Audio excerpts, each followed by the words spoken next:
Yun ang minahal ko sa'yo. I love you, Kate. I love you too, Dex.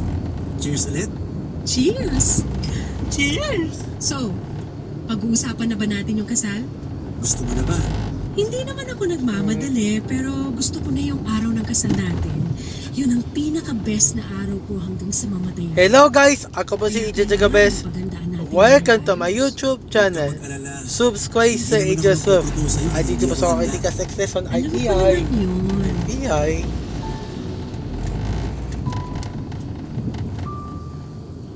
Papadudod sabay naming binago ni Kate ang nakagawian naming buhay. Sa loob ng sumunod na 3 buwan ay unti-unti kaming lumugar sa tahimik. Hindi na kami lumalabas tuwing weekends para lang uminom at gumimik. Malimit na lang din kaming sumama sa aya ng mga kaibigan namin. Umiiwas na kami sa mga alak, saka na lang kami nakakatikim nito kapag may mga selebrasyon. At kapag umiinuman ay hindi na kami inaabot na ang madaling araw. Tinigil ko na rin po ang pagpapakita at pagpapakilala sa ibang babae. Ganon din si Kate na umiwas na sa mga lalaki nagpaparamdam sa kanya. Nangako kami sa isa't isa na magfo-focus na lamang kami sa relasyon naming dalawa at sa magiging future namin bilang mag-asawa. Kasabay ng 3 buwan na yon ay sinimulan na rin naming pagplanuhan ni Kate ang nakatakdang kasal namin. Hindi naman kami nagmamadaling ikasal. Pero magandang pagplanuhan na ito ng maaga para sa ganun ay makapag-ipon kami sa mga gagastusin namin sa aming pag-iisang bigyan. Papadudot kung kailan maayos at tahimik na ang buhay namin ni Kate. Ay saka naman dumating ang isang problemang hindi ko inaasahan. Isang babae mula sa nakaraan kong biglang lumutang. Si Queen na hindi ko na maalala kung sino at kung paano ko siya nakilala.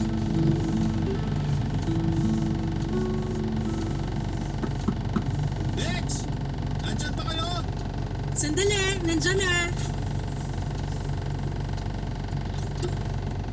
Oh, Leo! Anong ginagawa mo rito? Magandang hapon. Si Dex, nandyan ba siya? Oo, natutulog. Halika, pasok ka muna. Salamat. Maupo ka muna. Salamat. Lalabas pa kayong dalawa? Hindi. May tatanong lang ako sa kanya. Kaya pala hindi nagre-reply. Tulog pala. Oo, nag-siesta pagkatapos mag-lunch. Naparami yata ng kain. Sandali, gigisingin ko lang siya. Sige, salamat. Oh, eto na pala siya. Gising na. Oh, Leo, anong meron? Sarap ng tulog ah. Kanina pa kita tinatawagan. Pasensya ka na. Naka-silent yung phone ko eh. Bakit? May gusto sana ako. Mauna na muna ako sa inyo ha. Nandyan na yung binukong sasakyan. Teka, aalis ka? Oo, may bibilhin lang ako Hello sa guys! labas. Andito po sa Sige, Rosario, Tonton. Pasig City. Leo, Traffic! maiwan na kita dyan. IPI. Ingat IPI. ka.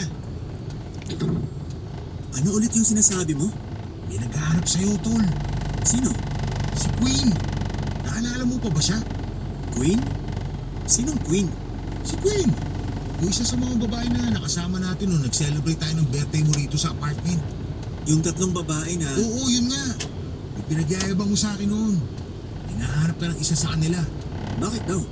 Problema to, tol. Lagot ka. Bakit nga? Sabihin mo na. Buntis daw si Queen. At ikaw yung pinaghihinalaan niyang ama ng dinadala niya. Ano? Imposible naman yun. Gumamit ka ba ng proteksyon nung may nangyari sa inyo? Hindi ko alam. Hindi ko na maalala eh. Pero sigurado naman ako na may suot ako noon. Hindi ako tumitibag ng walang proteksyon. Lasing ka nun, no? Lasing na lasing. Minsan, Hello guys! Andito po sa Rosario, Pasig City. ginagawa tayo hindi natin IPI. usually ginagawa. Paano kung IPI. wala kang ginamit ng oras na yun? Hindi ko talaga maalala, tol. Yari tayo dun. Pero paano naman niya mapapatunayan na ako yung tatay ng bata sa tiyan niya? Sigurado ba siya na ako talaga? Hindi dapat yan ang tanong mo. Paano mo mapapatunayan na hindi ikaw nakabuntis sa kanya?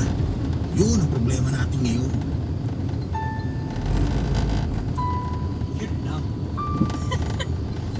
Para akong hinataw ng baseball bat sa ulo dahil sa masamang balita na sinabi ni Leo sa akin ng araw na yun. Never kong inasahan na haharap ako sa ganong klase ng problema. Lihim akong nakipagkita kay Queen para kumpirmahin kung totoo ba ang mga sinabi sa akin ni Leo. Pinakita sa akin ni Queen ang sonogram ng bata sa sinapupunan niya. Buntis nga siya, Papa Dudut. Ayokong maniwala noon na ako ang nakabuntis kay Queen dahil maaaring ibang lalaki ang nakagawa nun sa kanya. Hindi ko rin naman alam Player, kung dito sino pa sa lalaki na kasama niya Pa sa panakaraang Ortigas Expresso Rosario, Pasig pero City. ipinili ni Queen na Hello ako ang guys. ama ng bata sa Hello, tiyan niya guys. dahil ako lang daw ang tanging lalaki na gumalaw sa kanya sa loob ng nagdaang 5 buwan. Bigla akong pinalot ng takot sa mga nalaman ko. Pinakiusapan ko na lamang si Queen na itago na lang muna ang mga pangyayari. Pumayag naman siya pero sa isang kondisyon. Kailangan ko raw magpakilala sa pamilya niya bilang boyfriend nito, lalo na sa mga susunod na buwan ay magsisimula ng lumaki ang tiyan niya. Malalagot daw kasi siya kapag wala siyang ipapakilalang lalaki. Dahil wala pa naman akong solusyon sa problema ko ng oras na yon, ay pumayag na lamang muna ako sa gusto ni Queen para lang maalagaan ang relasyon namin ni Kate. Papadudot, hanggang dito na lamang muna ang sulat ko sa inyo. Kung ano po ang mangyayari sa amin nila Kate at Queen ay malalaman po ninyo sa stage 2 ng aking buhay. Maraming salamat po sa pagbabahagi. Ang mga kwento ng pag-ibig, kwento ng buhay, at kwento ng pag-asa dito sa Barangay Sana tayo! Love Stories. Ortigas Expresso, Pasig City.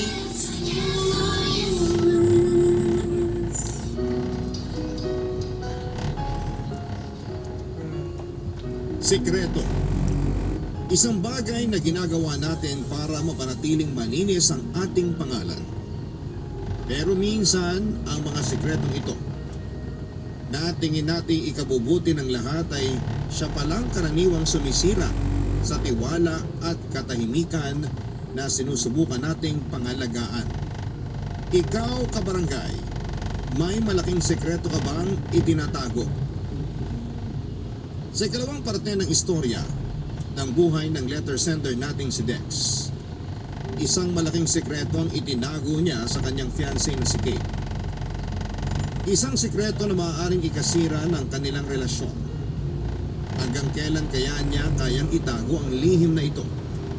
Yan ang dapat nating abangan ngayong araw dito lamang sa mga kwento ng pag-ibig, buhay at pag-asa sa nangungunang Barangay Love Stories. Dear Papa Dudu, magandang araw po sa inyo at sa lahat ng mga listeners ng Barangay LS 97.1. Ako po si Dex at narito na po ang stage 2 ng aking buhay bilang isang asawa. Noong nag-30 anyos ako ay plano ko na talagang makabuo ng pamilya kasama ang girlfriend kong si Kate. Sa katunayan ay engaged na kaming dalawa. Nagsimula ang lahat sa isang club kung saan una kaming nagkakilala. Naging magkaibigan kami at kalaunan ay pumasok sa isang open relationship. Nag-live-in kami ng ilang taon hanggang sa napapayag ko siyang pakasalan ako at gumawa ng sariling pamilya kasama ang isa't isa. Matagal bago ko nakuha ang matamis na oo ni Kate. Kaya naman sobrang saya ko noong sabihin niya sa akin na iiwan na niya ang dati niyang buhay para bumuo ng panibagong buhay na kasama ako. Okay na sana ang lahat, Papa Dudut, hanggang sa isang babae ang biglang lumutang mula sa nakaraan ko. Si Queen. Dahil sa kapabayaan ay nabuntis ko po si Queen. Yan ang isang bagay na wala sa plano ko dahil alam ko naman pong maingat ako pagdating sa mga ganung bagay. Pero dahil na rin siguro sa masyado kong pagiging confident sa sarili, kaya ang pagkakamaling yun ay nakabuo ng hindi inaasahang problema na siya ngayong dahilan kung bakit biglang nagulo ang sana'y tahimik ko ng buhay. Para may At tago dito ang pa sa Life sekreto of namin ni Queen, Traffic. ay isang kondisyon ang hiniling niya sa akin, Papa Dudu. Yun na yang magpanggap daw ako bilang boyfriend niya bago niya ipaalam sa sarili niyang pamilya na siya ay nagdadalang tao.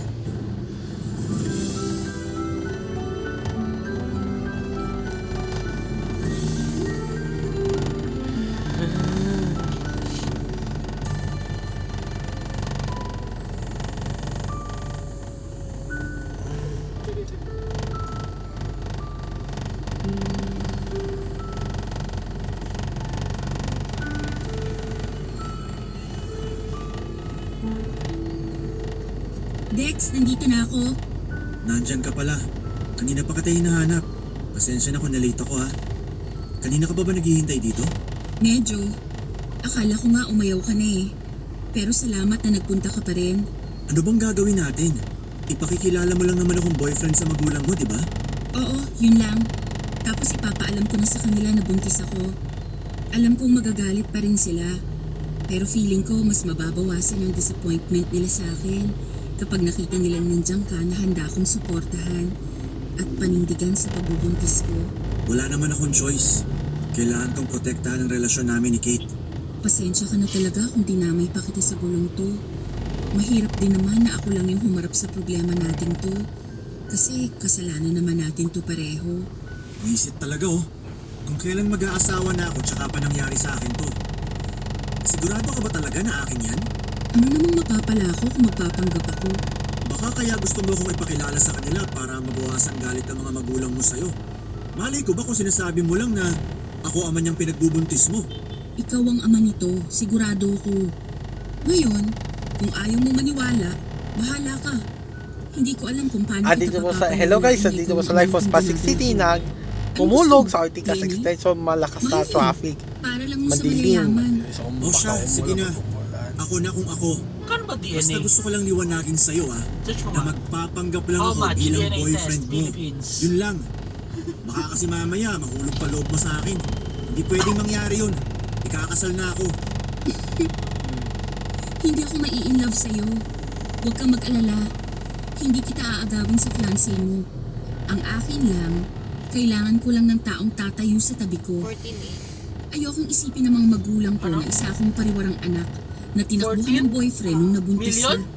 Ayaw mo naman palang matawag na ganun eh. Ba't ka 40. pumayag na sumali nung gabing yun? Eh di sana hindi ka nabuntis. Huwag na tayong magsisihan. Nangyari na ang nangyari. At kahit may umako pa ng kasalanan natin, hindi na mawawala tong bata sa tiyan ko. Basta kapag naipakilala mo na ako, tapos na tayo. Okay? Ang habol mo lang naman eh, magkaroon ng mukha yung taong nakabuntis sa'yo, di ba? Tama. Pagkatapos ng araw na to, once na naipakilala na kita, tapos na tayo. Mabuti naman kung ganun.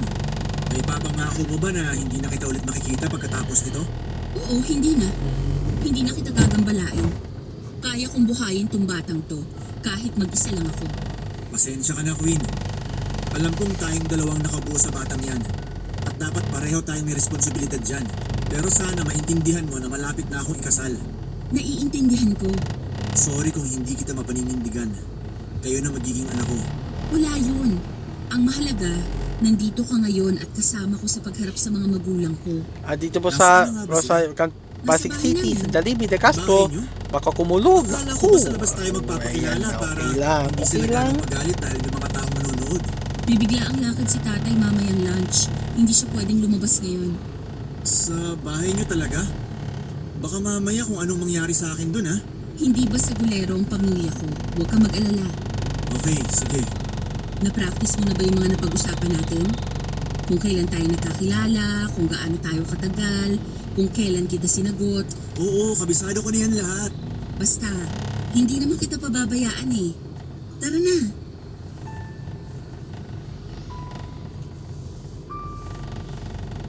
Papadudot pumayag ako magpanggap bilang boyfriend sa harap ng pamilya ni Queen kapalit ang pangako nito na inilihim namin ang lahat kay Kate. Akala ko ay madali lang ang mangyayaring pagpapanggap na yun.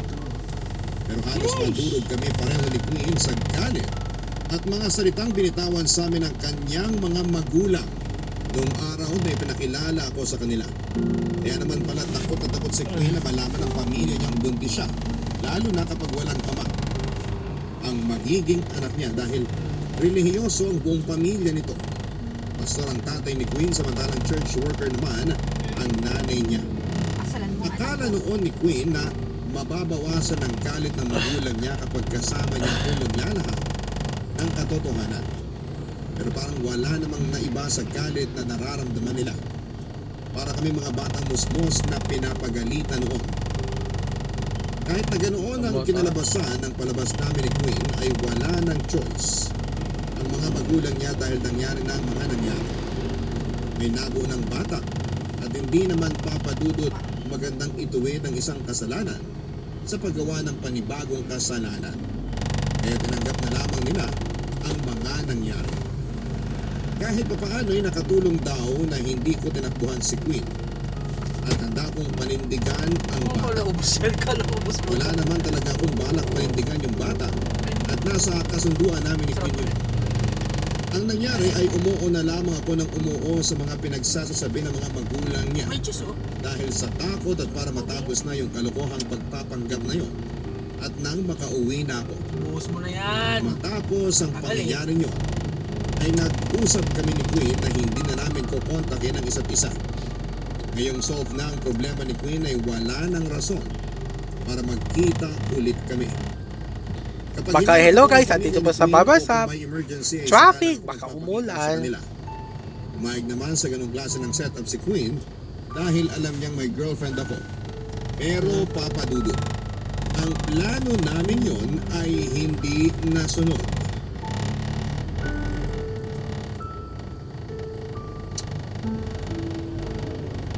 Akala ko ba tapos na tayo? Nakuha mo na yung gusto mo, di ba? Oo, nakuha ko na nga. Gano'n naman pala eh. Bakit nakipagkita ka na naman? Sorry pero hinahanap ka kasi ni tatay. Bakit na naman? Hindi ba usapan natin? Hindi mo na ako kukontakin kahit kailan? Hindi ko naman alam na hahanapin ka nila sa bahay eh. Siyempre, akala nila boyfriend kita. Yun na, Kaya silip lang. malamang hahanapin ka talaga nila. Babay Babasap. Bye. Babay Babasap. Bye. Papunta ka lang naman sa Babay church namin 44K. bukas. Bye. Yun lang ang gusto nilang mangyari. Church? Babay Hindi ako 44K. reliyosong tao. Bye. Hindi ko nga alam kung kailan Silip ako lang. yung best na pumasok sa simbahan eh. Ano namang gagawin ko sa church nyo? Ano pa bang ginagawa dun? Siyempre, para magsimba. Hanap ng toko. Seryoso ka ba?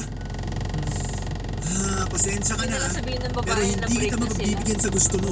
Sige na, please. Parang awa mo na. Tapos anong kasunod nito? Aasahan na nila ako kapag may birthday? Kapag Christmas? Kapag New Year, ganon? Ito lang naman yung hinihiling ko eh.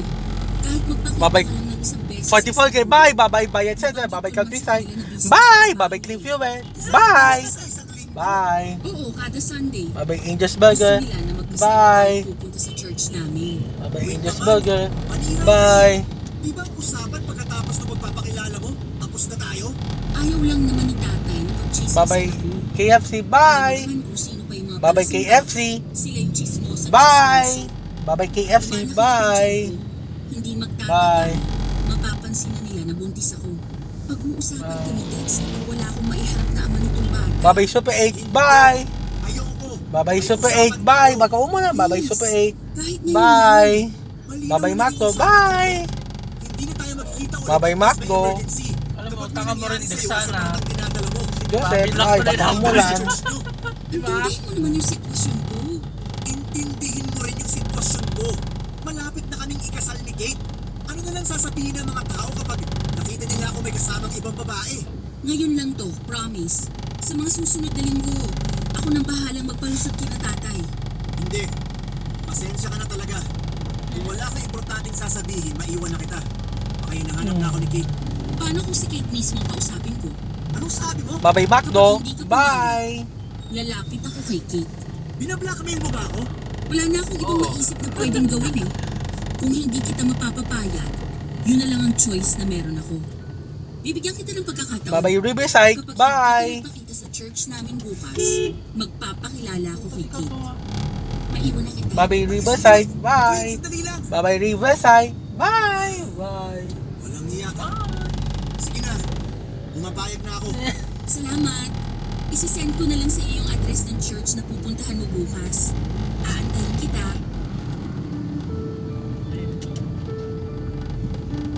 Hindi ko inaasahan na hahantong sa pang-blackmail ang problemang dumating sa akin. Babay SMist. Bye. Wala akong Babay choice SMS. kundi ang sumunod kay Queen Bye. sa pagbabantay. Bye.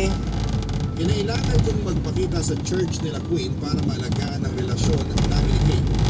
Na doon ay handang-handa na akong pakasalan. Inaantay na lang sana namin na dumating ang araw ng pag-iisang dibdib naming dalawa. Dumating yung araw ng linggo kung kailan may appearance ako sa church nila Queen. Yung parehong araw na yun ay plano sana namin lumabas ni Kate. Pero dahil kailangan kong samahan si Queen sa church, ay nagdahilan ako kay Kate na nagkaroon ng problema sa bahay namin at kailangan ko magpunta doon. Bye-bye Pasig City. Offer pa nga si Bye. Kate na samahan ako pero nagkunwari na lamang ako na ayoko siyang madamay sa family problem namin. Pumayag naman si Kate at in-reschedule na lamang Bye-bye, namin Pasig ang City. family Bye. namin ng araw na yun. Eh. Bye-bye Nagpunta Pasig sa City. church nila, Queen. Bye. Hindi ko ini-expect Bye. na ipapakilala ko ng tatay niya sa mga tao doon bilang